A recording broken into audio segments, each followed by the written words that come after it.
tonight, Robin Gill.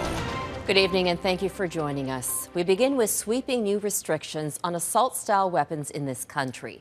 The federal government has now made it illegal to buy, sell or use roughly 1,500 different types of guns. It comes after last week's massacre in Nova Scotia, one of the worst mass killings in Canadian history. 30 years from now, an entire generation of Canadians will remember exactly where they were on Sunday, April 18th, 2020.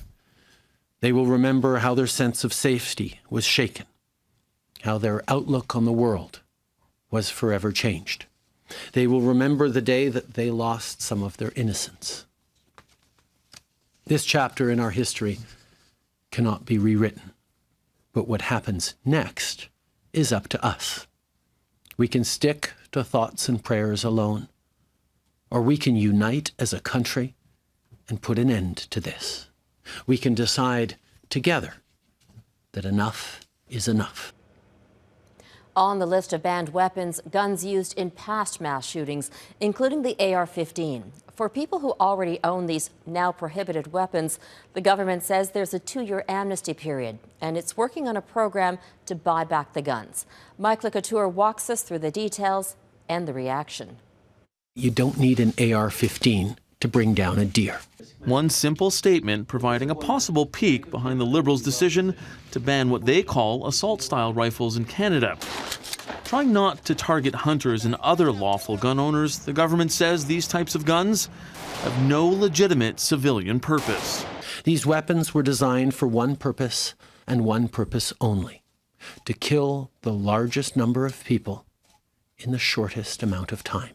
1,500 makes and models are included in the ban, including the gun used in the 2014 Moncton shooting and the ones used by the man who killed 14 women at Montreal's École Polytechnique in 1989. For me, it feels like half a victory, not a complete one. Nathalie Provost survived that attack despite being hit by 4 bullets. She's been lobbying for stricter gun laws, but even she is disappointed by the announcement. There was supposed to be a complete ban on assault-style weapon. Now we see that it's not totally complete. So what are gun owners supposed to do if they have one that is now prohibited? Well, there will be a grandfathering process and a 2-year amnesty period while the government sorts out a buyback program. Canadians who purchased these guns did so legally, and we did not want to create a situation by prohibiting them all moving forward of putting those people in criminal jeopardy. A buyback program or not, gun advocates say the entire ban is just smoke and mirrors. There's no technical basis for it. It's purely a political move. It will have no effect on crime in Canada. It will not make Canadians any safer. Well, it is political. The Liberals campaigned on gun control, so the Prime Minister believes he has the mandate to make this move. But the latest numbers may not bear that out. A recent Ipsos poll for Global News shows 52% of urban Canadians believe all guns should be made illegal in this country. The results may have been different if rural areas were also surveyed.